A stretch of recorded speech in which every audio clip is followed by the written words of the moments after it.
Le cinéma est un art, mais c'est avant tout une œuvre collective. Et si nous mettons souvent en avant les acteurs ou les réalisateurs, on oublie néanmoins tous les métiers de l'ombre qui sont nécessaires pour fabriquer un film. Enfin ça, c'était avant. Bienvenue dans les métiers cachés du cinéma. Bonjour à toutes et tous et bienvenue dans ce nouvel épisode du podcast des métiers cachés du cinéma où je reçois Guillaume Kilikini qui est cadreur Steadicam. Bonjour Guillaume et merci d'avoir accepté mon invitation. Et bonjour. Alors pour commencer, est-ce que tu peux te présenter et nous vulgariser un peu ton métier ? Alors, donc je m'appelle Guillaume Kilikini, j'ai 42 ans maintenant, ça commence à chiffrer. Je suis cadreur Steadicam. Et mon métier, c'est d'être donc cadreur, c'est-à-dire que c'est moi qui manipule la caméra, enfin c'est moi qui place les cadres, qui compose l'image, avec la spécificité du Steadicam, qui est un système de stabilisation de caméra portée, par opposition à la caméra sur dolly, donc sur rail, ou à la caméra épaule, posée sur l'épaule.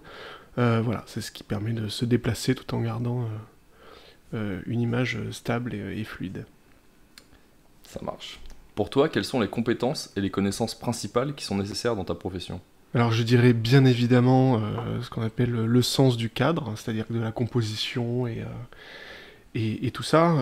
Alors après, je sais pas si je peux dire que j'ai le sens du cadre, j'en sais rien, mais bon, j'imagine que, en tout cas, j'ai une certaine sensibilité qui est la mienne. Après, par rapport au Steadicam, oui, je trouve qu'il y a besoin d'avoir certaines connaissances. Ne serait-ce que comment fonctionne la machine, comment avoir les postures par rapport à la machine, ce genre de choses. Mais encore une fois, c'est quelque chose de très personnel. En fait, moi je trouve qu'il y a autant de façons de faire du Steadicam qu'il y a de cadres Steadicam, quoi. Chacun se plonge dans la machine à sa manière, avec sa façon d'aborder les choses. Moi j'ai une façon plus terre à terre, assez technique, etc., d'approche de la machine. Pour moi, c'est important de connaître bien la machine pour savoir qu'est-ce que je fais avec, qu'est-ce que je peux faire avec. Pourquoi je fais tel réglage sur la machine pour avoir tel résultat ou pour me sentir de telle manière, enfin de telle sorte avec la machine. Parce que du coup, sur le Steadicam en soi, en plus de la caméra, il y a aussi des réglages qu'on peut faire directement sur le Steadicam. Oui, bien sûr. Le Steadicam est une machine qui se règle. En fait, pour les néophytes, donc le Steadicam, c'est un système de stabilisation de la caméra qui fonctionne sur un principe purement newtonien, on va dire. À la base, il n'y a pas d'électronique pure, de gyroscope ou autre. C'est purement d'avoir accès au centre de gravité de la caméra. Tu places la caméra sur ce support-là qui ressemble à une espèce de grande colonne avec des batteries, un moniteur à l'opposé qui sert de contrepoids, et donc on vient le centre de la gravité de l'ensemble, et on vient accéder au centre de gravité de l'ensemble pour faire en sorte d'avoir accès à ce centre de gravité, et donc de déplacer la caméra sans avoir à lui donner des chocs angulaires et des choses comme ça qui sont, quand on la porte à l'épaule, en fait au final le centre de gravité de la caméra il est dans la caméra. Quand on la porte à l'épaule, on n'a pas accès à ce centre de gravité parce qu'il est dans la caméra, donc en fait, dès qu'on la touche, on vient la toucher loin de son centre de gravité. Et donc en fait, on vient induire des secousses et des à-coups, comme ça. Et tout le but du Steadicam, c'est de désolidariser la caméra de l'opérateur et de manipuler la caméra par son centre de gravité. Alors c'est pas le centre de gravité même de la caméra, mais c'est le centre de gravité de l'ensemble de la machine. Et donc c'est pour ça que ça donne ce côté flottant et fluide. Pour revenir sur les compétences, diriger une équipe, parce que quand on se retrouve cadreur sur un tournage, on gère à notre niveau, on gère une équipe, c'est-à-dire on gère des assistants caméra, c'est-à-dire le premier assistant caméra qui est quasiment la première personne avec qui on dialogue. Enfin, normalement c'est plutôt le chef opérateur, mais l'assistant caméra ou assistant opérateur qui est notre assistant en direct. Le second, le troisième, bien sûr le machiniste, parce qu'on dialogue vraiment avec le machiniste pour où placer le rail, comment le placer, où placer la grue, où placer la base de la grue, tout ça donc il faut savoir gérer cette équipe-là et gérer ça, ce qui est même parfois le plus parmi les trucs les plus... c'est plus facile de juste cadrer, de faire pan tilt, plutôt que de gérer une équipe.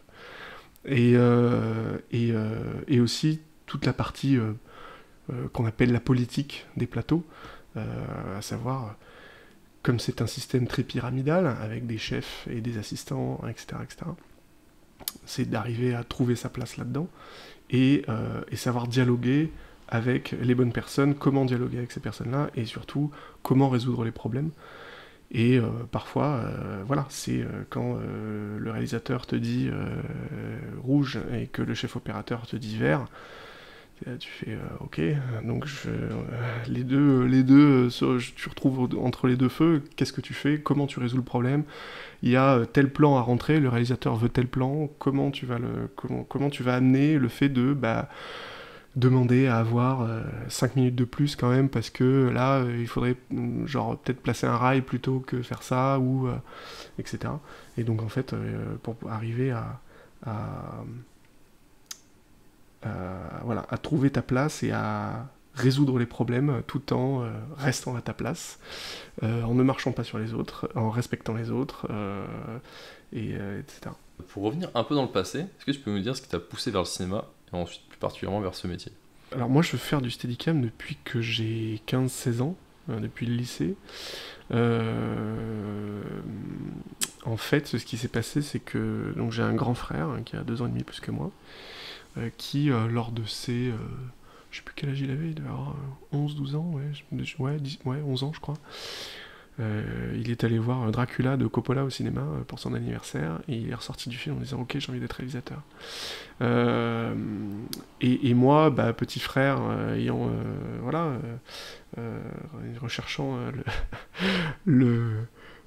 l'intérêt de mon frère pour ma personne, je me suis mis aussi à suivre le mouvement et à m'intéresser au cinéma, et à partir de là on s'y intéressait tous les deux, et on a on regardait beaucoup de films, et puis on a demandé un caméscope à nos parents pour Noël, etc. Et on a commencé à faire des films amateurs et des choses comme ça, et on a appris un petit peu quelques bases comme ça.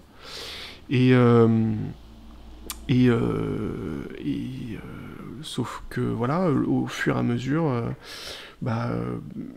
on apprenait des choses petit à petit, on faisait des films, et puis un jour, il a commencé à me parler de Steadicam, de pouvoir déplacer la caméra sans que ce soit...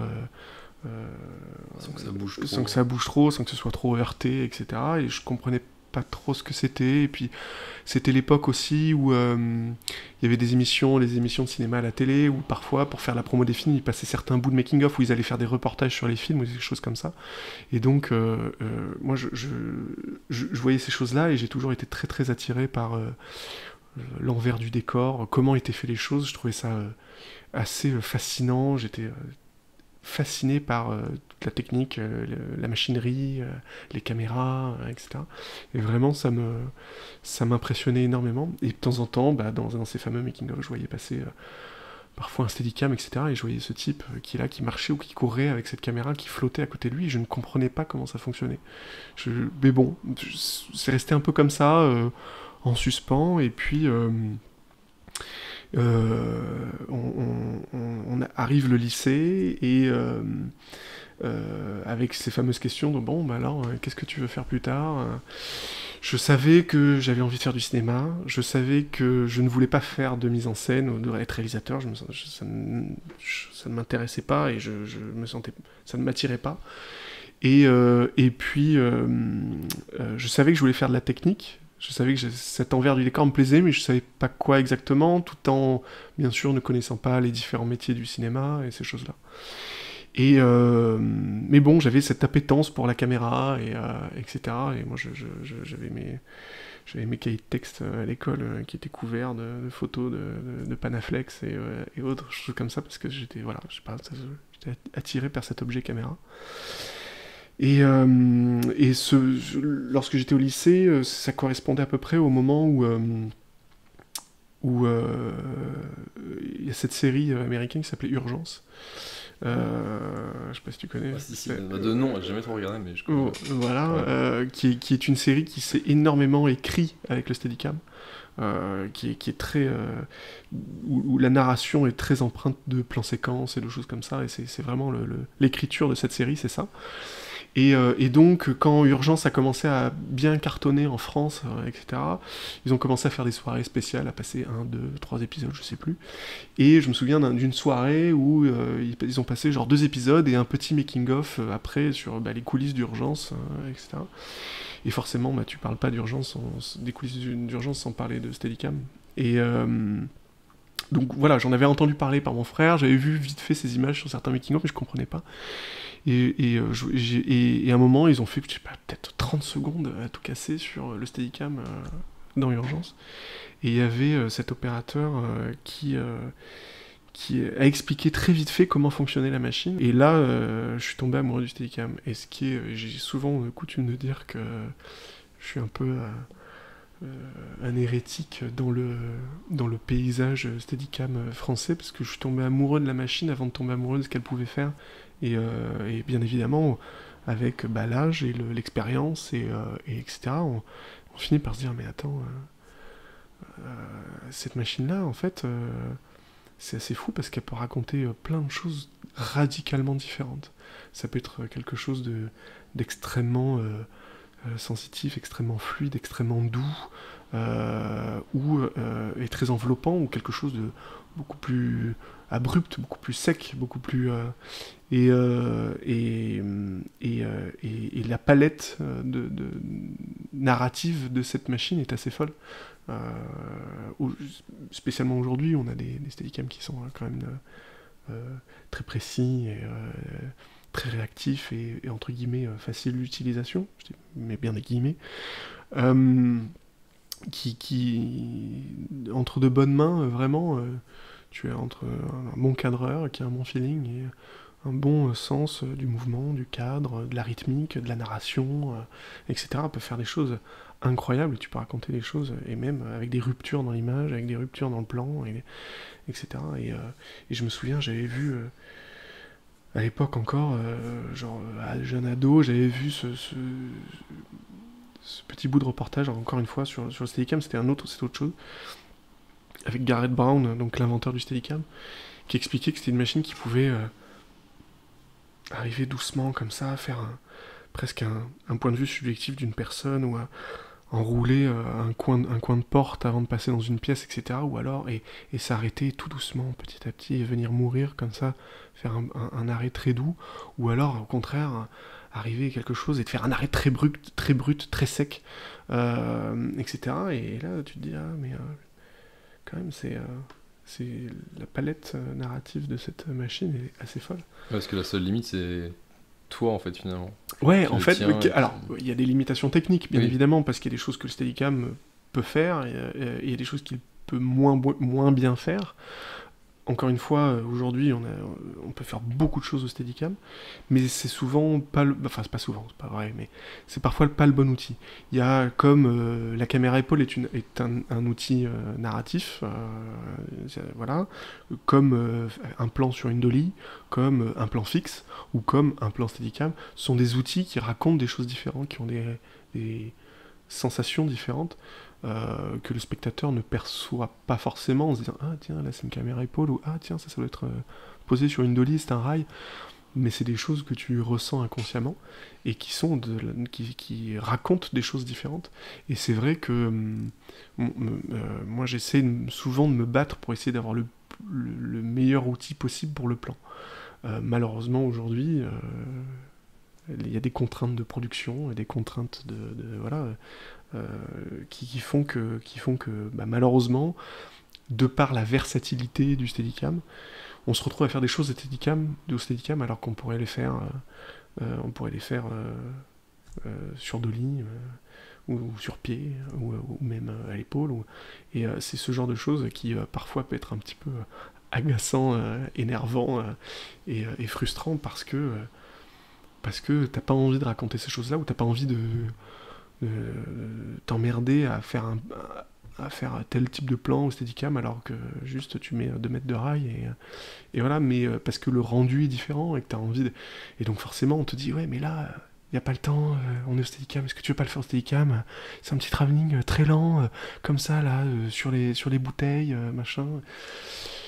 Tu fais ouais, donc après tu négocies, s'il n'y a pas le temps, il n'y a pas le temps, et de toute façon tu vas le faire, parce que si au moment où tu dis non, et tu dis non, je vous emmerde, je mets un rail, tu vas passer pour l'emmerdeur de service.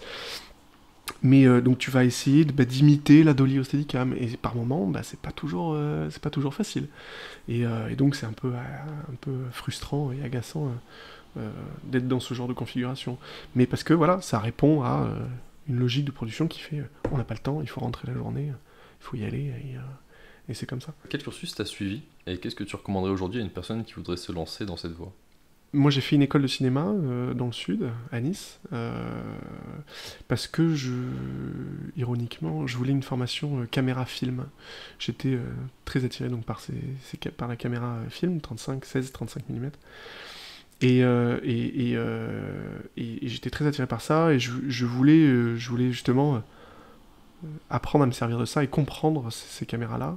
Donc j'ai fait une école de cinéma pour ça, tout en sachant que je voulais faire du Steadicam, sachant que le Steadicam n'a jamais été abordé dans mon école, quoi que ce soit, parce que c'est des formations séparées, c'est autre chose, et c'est une telle spécificité que, en général, c'est pas vraiment abordé, ou c'est touché du doigt, c'est dans certaines écoles, mais en tout cas, voilà. Et en fait, donc je fais cette école-là. Bon voilà, le fait est qu'aujourd'hui on shoot en digital, donc enfin majoritairement en tout cas. Donc c'est un peu genre mais enfin bon, ça va quand même donner de bonnes bases pour comprendre un plateau, comprendre voilà ce qui se passe sur un plateau, comprendre comment fonctionne une config caméra, de quoi on a besoin, pourquoi. Et je sors de cette école et je me dis bon, voilà, c'est à Paris que ça se passe.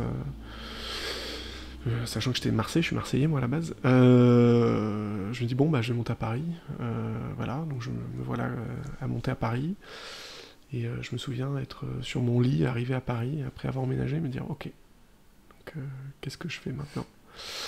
Qu'est-ce que je fais? Et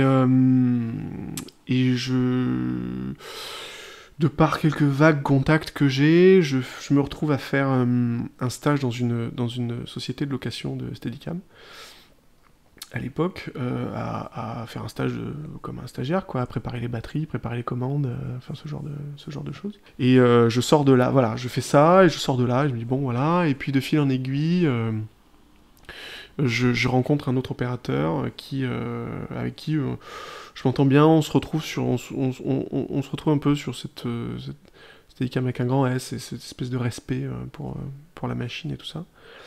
Et on s'entend plutôt bien, et puis il me prend entre guillemets un peu sous son aile, et donc il me fait venir sur quelques tournages où je le vois faire, et on en parle beaucoup, il me parle beaucoup de ça, et donc j'engrange pas mal de connaissances, en tout cas théoriques, là-dessus. Et puis en parallèle, je faisais quelques petits courts-métrages, plus ou moins amateurs, ou des petits courts-métrages d'école, ou ce genre de choses, où je faisais louer la machine. Je dis bah voilà, moi j'ai pas de machine. Et donc on louait des petits Steadicam ou des petites choses pour faire des petits courts-métrages et tout ça. Et puis de fil en aiguille, cet opérateur un jour me dit écoute, j'ai un sled, donc le sled c'est la partie purement là où on met la caméra, et où on équipe, qui nous permet d'accéder au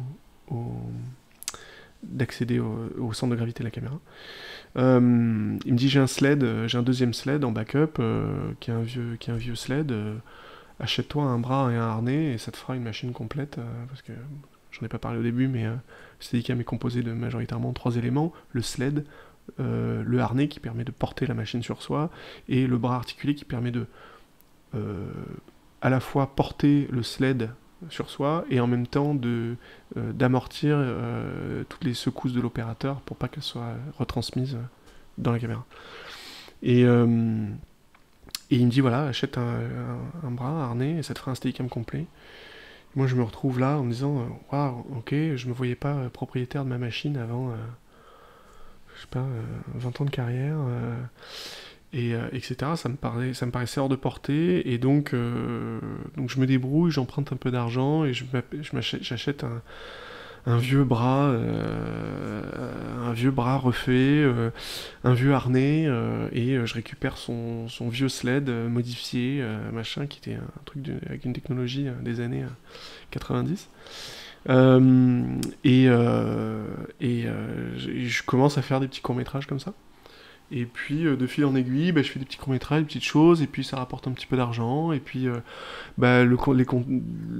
les contacts s'étoffent, le réseau se fait, et le, le, le conseil que je donnerais aux gens qui auraient envie de faire ça, c'est déjà, évidemment, comme on le disait par rapport à la culture du cadre et les choses, c'est bouffer des films. Je crois qu'il n'y a pas... Il y a pas d'école de cadre. Enfin, on peut te donner les règles de base de composition qui feront très probablement 80% de ta carrière. Mais ouais, manger de l'image et pour se faire son œil, etc. Et après y aller avec sa propre sensibilité et sa propre envie. Il y a des formations quand même sur le Steadicam en tant que tel. Alors pour faire du Steadicam purement, oui, il y a des formations Steadicam, mais qui sont des choses à côté, qui sont pas dans des écoles. Pour moi, dans l'école, en fait, tu vas, oui, faire une initiation au Steadicam, mais tu fais pas une vraie formation. Et quand bien même, même quand tu fais une vraie formation, tu sors de la formation, t'es pas vraiment cadre Steadicam. C'est quelque chose c'est comme un instrument. Garrett Brown, donc l'inventeur du Steadicam, a dit un jour, lorsque j'ai créé le Steadicam, je pensais avoir créé un stabilisateur, et en fait j'ai créé un instrument. Et je pense qu'il a tout à fait raison, moins aujourd'hui, mais on y reviendra peut-être après. Il a tout à fait raison, le Steadicam, c'est une machine dans laquelle, pour paraphraser Valentin Monge, un grand collègue, un grand cadre Steadicam français, si tu veux en sortir la quintessence de cette machine, il faut y plonger. C'est-à-dire vraiment, il faut traiter ça comme un instrument de musique. Et il faut faire ses gammes. Et il faut apprendre. Et il faut pratiquer. Est-ce que chaque Steadicammer a son ou ses Steadicam, ou est-ce que des fois on les loue? Alors, tu disais que tu travailles alors majoritairement, le cadreur Steadicam possède son matériel, parce que c'est plus pratique, parce que c'est une machine que tu connais. Tu la connais, tu sais quel vécu elle a, tu connais ses avantages, tu connais ses faiblesses, donc ça te permet d'être un meilleur opérateur. Ça c'est la grosse majorité, mais il y a des totales contre-exemples. Il y a certains opérateurs qui sont dans le milieu depuis très longtemps et qui ne sont pas propriétaires de leur machine, qui ont une machine à leur disposition, ou qui louent, mais qui font louer, et ils se débrouillent comme ça, et ça leur va très bien, parce qu'ils n'ont pas envie de s'emmerder avec les problèmes techniques, avec les facturations, avec le fait d'avoir une société pour facturer. Ils n'ont pas envie de s'emmerder avec ça, est-ce que je peux comprendre. Et donc oui, tu peux tout à fait ne pas posséder ton Steadicam. Après, quand tu démarres, posséder ton Steadicam, ça te permet de pouvoir aller faire des petits courts-métrages, des trucs comme ça, pas trop cher, parce que voilà, c'est ta machine, et que tu te dis, bon, allez, ça va, c'est pas très grave si elle n'est pas payée très cher à ce moment-là, parce que c'est un court-métrage, etc. Est-ce que du coup ton métier il a changé entre tes débuts et maintenant, aussi bien au niveau de l'outil que même au niveau du métier en tant que tel de cadreur Steadicam? Alors, concernant le métier, oui, je pense qu'il y a des choses qui ont changé, dans le sens où aujourd'hui, comme je disais tout à l'heure, la versatilité de la machine fait que on se retrouve à faire beaucoup de choses au Steadicam, notamment avec les logiques de production actuelles, qui sont tourner vite et le moins cher possible. Donc on se retrouve à faire beaucoup de choses au Steadicam, alors que le Steadicam n'a pas forcément été prévu pour ça. À la base, le Steadicam, c'était fait pour faire des plans qui n'étaient pas faisables autrement.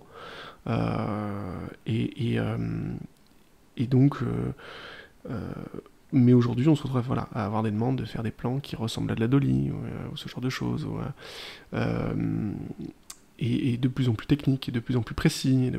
Donc on se retrouve, voilà, donc ça a changé par rapport à ça, parce que les logiques de production ont changé, et parce que aussi les Steadicam sont devenus de plus en plus précis et fiables. Pour revenir un peu sur ton parcours, tu as travaillé sur des films très divers comme The Killer de David Fincher, ou le diptyque Les Trois Mousquetaires de Martin Bourboulon, mais aussi les séries The Walking Dead d'Ariel Dixon ou Emily in Paris. Comment est-ce que tu abordes des projets aussi différents ?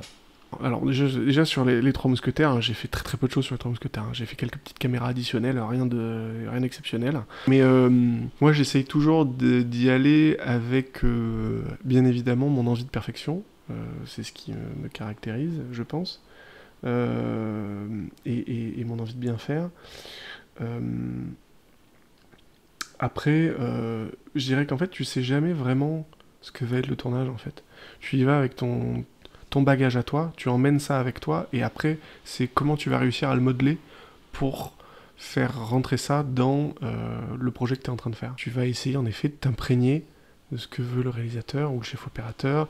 Il va te dire, on est plutôt sur un film, sur plutôt, tu vois, j'avais fait une série, enfin j'avais fait un épisode d'une série qui s'appelle The Affair, qui est une série américaine qui avait bien marché aussi, où le chef opérateur me disait, nous les plans serrés, c'est 50 mm. Et c'est, voilà, on les fait au 50 mm, c'est comme ça. Ou alors, après, tu as d'autres films, on va te dire, tu vas être plus libre aussi de proposer des choses. Où tu vas arriver, t'imprégner un truc, on te dit, bah là, je veux tel truc là, et machin, et toi tu vas te dire, ok, d'accord, et tu vas essayer de te dire, mais si je mets la caméra là, est-ce que, par rapport à ce qu'on raconte, c'est pas un peu plus intéressant? Est-ce que là, dans ton mouvement Steadicam, est-ce que si là j'approche ça, peut-être le mouvement serait un peu plus élégant et m'amène sur telle autre chose, etc. Donc, après, chaque film est différent, chaque projet est différent. C'est quoi ta place dans la production du film? Qui c'est qui t'appelle? À quel moment on t'appelle? À quel moment tu rejoins l'équipe? Là, tout à l'heure, tu as dit que pour le diptyque des Trois Mousquetaires, t'étais venu que quelques jours. Ouais. Ça se passe comment? En général, tu viens en effet que quelques jours, tu peux venir pendant toute la durée d'un tournage? Les deux, ça dépend des films, et ça dépend des films. Alors, soit tu cadres tout le film, mais bon, bah t'es là tout le film. Soit tu viens faire du Steadicam de façon épisodique, parce que c'est un film où ils savent qu'ils ont, je vais dire une bêtise, 8 dates de Steadicam sur tout le film. Et donc, et en France, on est un pays où le chef opérateur cadre. Donc en fait, le chef opérateur cadre, bah, si c'est un film à une caméra, il cadre, et quand il y a besoin de faire du Steadicam, bah, on va t'appeler, tu viens faire les plans Steadicam, qui est encore la tradition de comment on faisait le Steadicam, enfin comment se pratiquait le Steadicam avant, qui était vraiment une spécificité. On t'appelait pour faire du Steadicam, et voilà, et tu venais faire le Steadicam. Aujourd'hui, on est plus sur des dynamiques où tu viens faire la caméra principale et le Steadicam, ou la caméra B et le Steadicam. Et donc en fait, à ce moment-là, tu peux te retrouver à faire tout le projet, ce qui est plutôt ça en série, ou de venir faire certains films, si c'est un film confortable, t'as de la caméra B et du Steadicam tout le film, et certains films où t'as, je vais dire une bêtise, 15 dates de caméra B / Steadicam, et de temps en temps tu viens faire la caméra B, de temps en temps tu viens faire le Steadicam, ça dépend.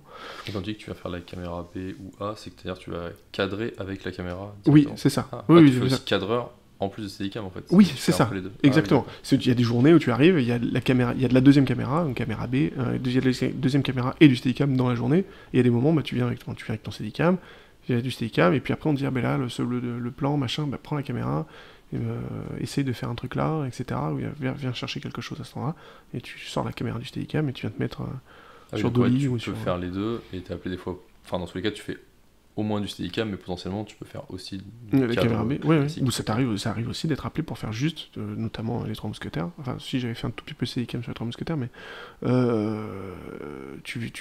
t'es appelé pour faire juste de la caméra B, et tu viens faire des renforts. Enfin, c'est pas de la caméra B sur les Trois Mousquetaires, c'est plutôt de la C ou de la D, ou de la deuxième équipe.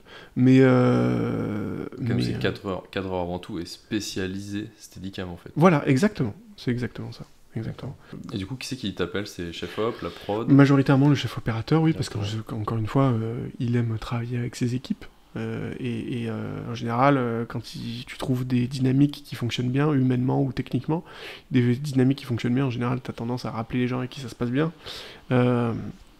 Donc oui, en général, c'est plutôt les chefs opérateurs qui nous appellent, parfois les réalisateurs, parce que, bon, encore une fois, il y a des dynamiques qui se passent bien.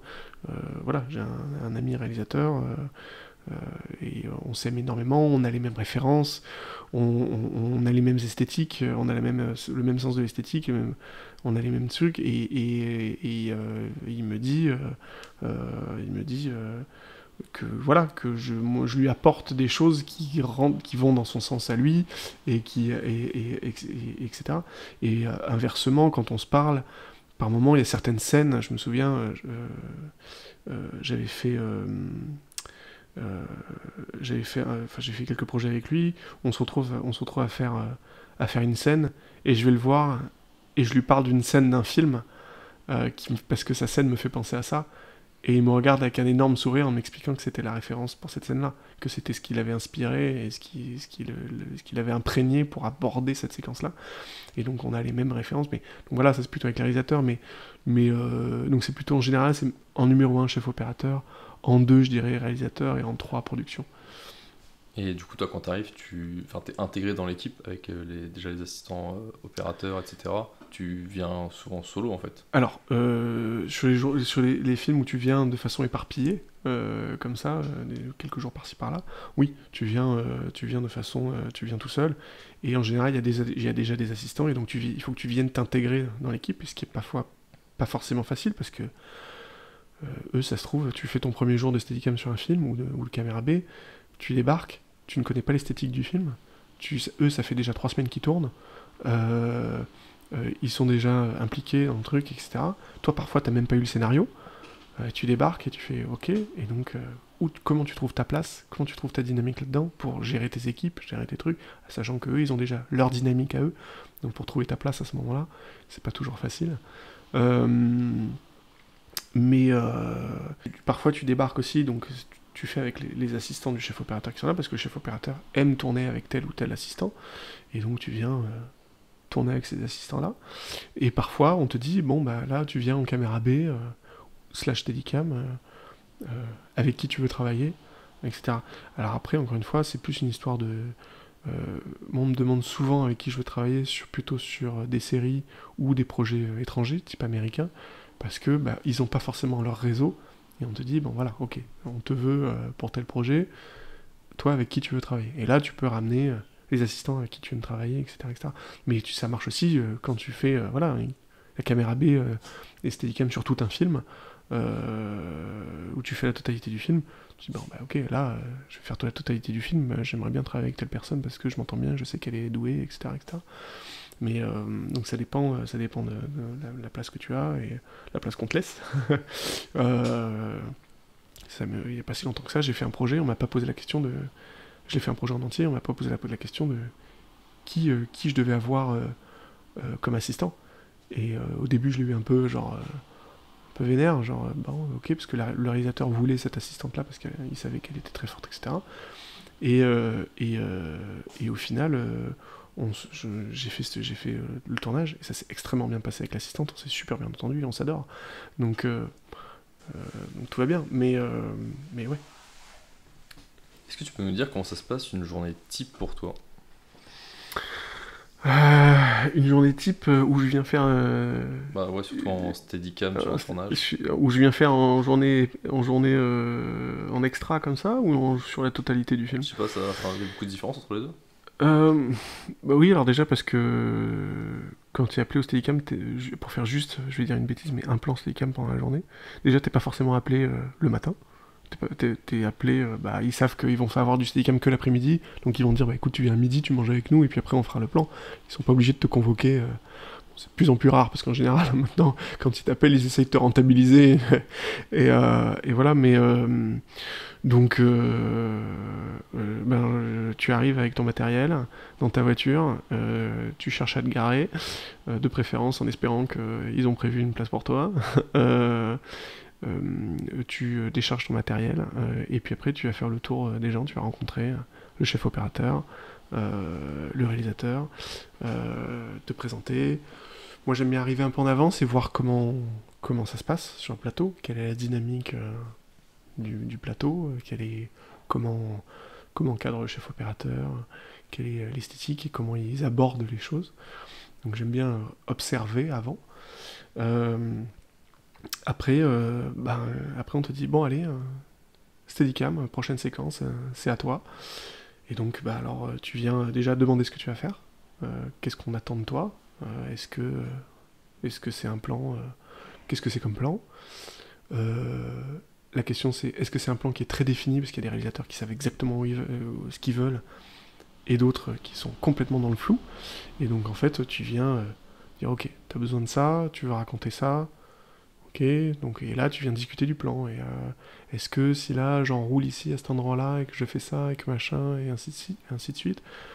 Voilà, essayer de proposer des choses, discuter du plan, discuter du ou des plans ou de la scène, qu'est-ce que tu racontes, qu'est-ce qui se passe. Et après, tu y vas avec ta sensibilité, tu imagines les choses dans ta tête, tu ouvres tes caisses, tu sors ton Steadicam, tu vas discuter avec les assistants caméra en leur disant moi j'ai besoin que la configuration caméra elle soit comme ci, comme ça, avec tel accessoire à tel endroit, tu leur passes un accessoire, telle plaque, tel truc, parce que tu leur dis voilà, moi j'ai besoin de ça comme ça, tu mets un moteur là, les câbles essaye de me les mettre plutôt comme ci, comme ça. Parce que les configurations au Steadicam et la configuration sur tête ou sur dolly n'est pas du tout la même qu'au Steadicam. En Steadicam, on a tendance à essayer d'alléger les choses et de placer des accessoires à des endroits stratégiques pour que ça soit plus agréable pour toi au Steadicam. Et puis tu leur dis ça, tu leur machin, et pendant que tu prépares ton Steadicam, ils préparent la caméra, après ils t'amènent la caméra, tu mets la caméra sur le Steadicam, tu équilibres ton Steadicam, tu te prépares, machin, etc. Parfois tu peux éventuellement t'étirer un peu avant, ou ce genre de choses, selon comment tu te sens. Après il y en a pour qui c'est une routine de s'étirer avant, etc. Moi c'est pas mon cas, je devrais peut-être d'ailleurs. Mais voilà, et ensuite...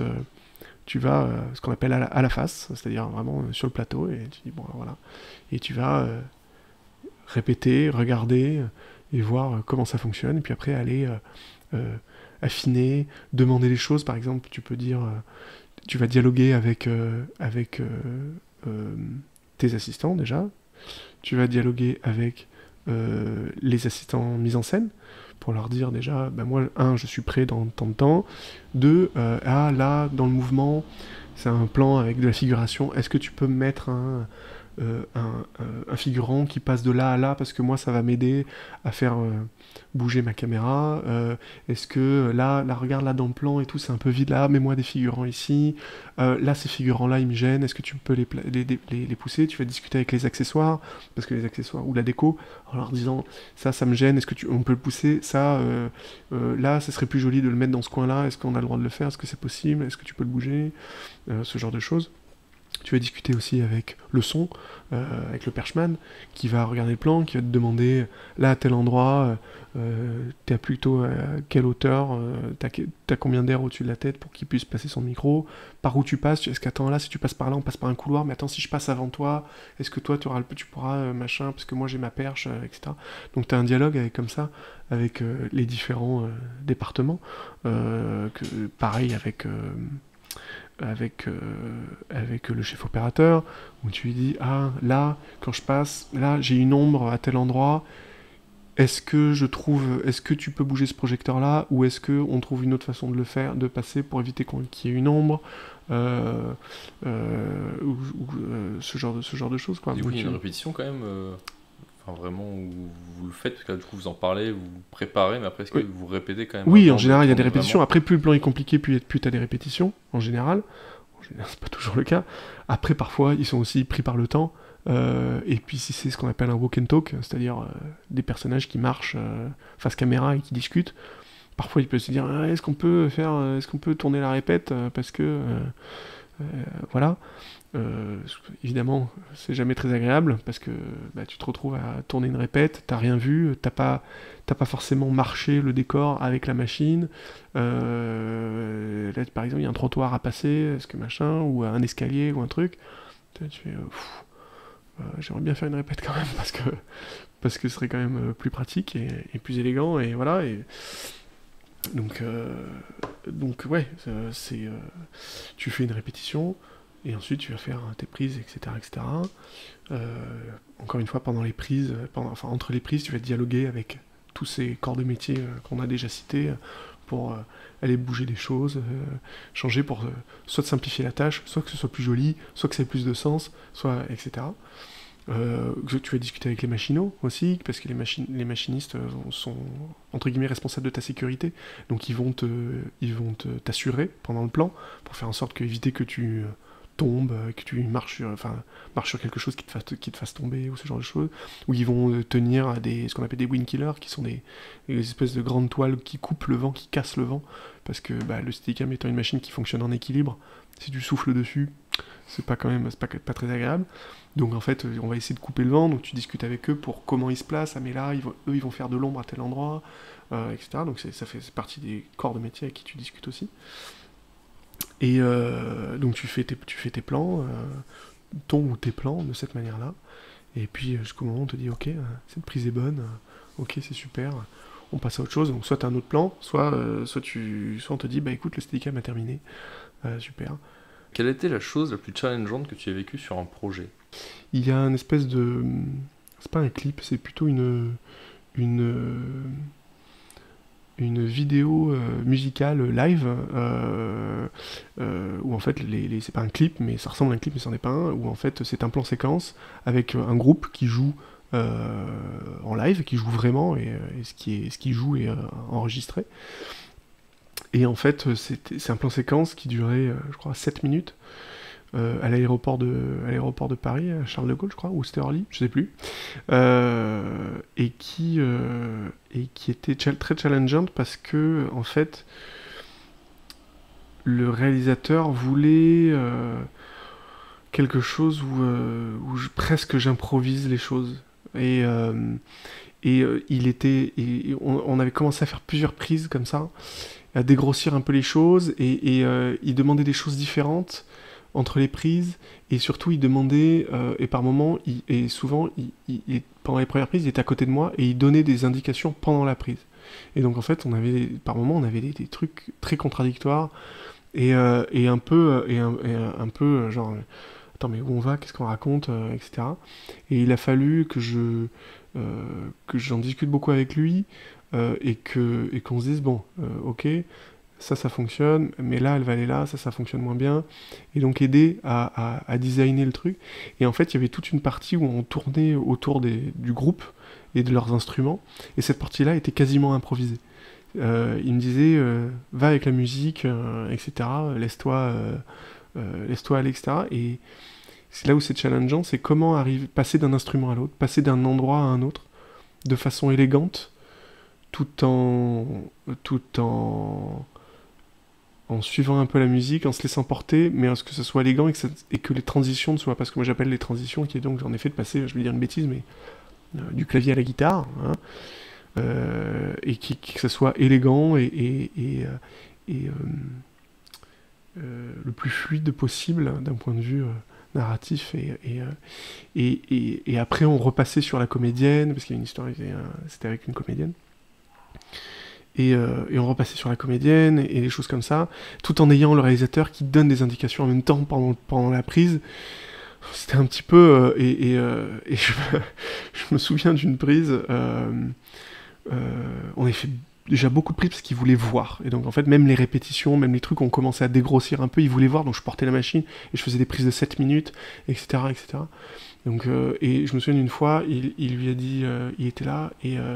on s'approchait d'elle, il lui dit, alors vas-y, tu commences, vas-y, tu pars, tu vas vers l'extérieur. Ok, donc moi je suis, et elle fait, vas-y, mets-toi à courir. Donc la meuf se met à courir, et moi je suis là, attends, putain, ça fait déjà 4 minutes que je suis en train de faire une prise, et là je dois taper un sprint derrière la meuf. Bon, là tu fais, bon, ok. Donc tu tapes un sprint derrière la nana, tu sors, et tu sors, et là il lui dit, là t'es là, tu fais ça, et là tu re-rentres en courant. Et je me souviens d'une prise où je lui ai dit, non.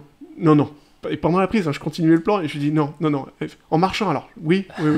Parce que ça faisait 6 minutes que j'étais, on me demandait un deuxième sprint, et il fallait traverser l'aéroport, et là, tu fais, non, j'ai pas l'énergie pour ça, je vais pas y arriver. Et donc on a dégrossi un peu comme ça, et c'était assez challengeant. Quel est le ou les meilleurs moments que tu as vécu grâce à ce travail ? Clairement, travailler avec David Fincher, je veux dire, c'est quand même inespéré, surtout quand c'est une de tes idoles. Et surtout d'arriver à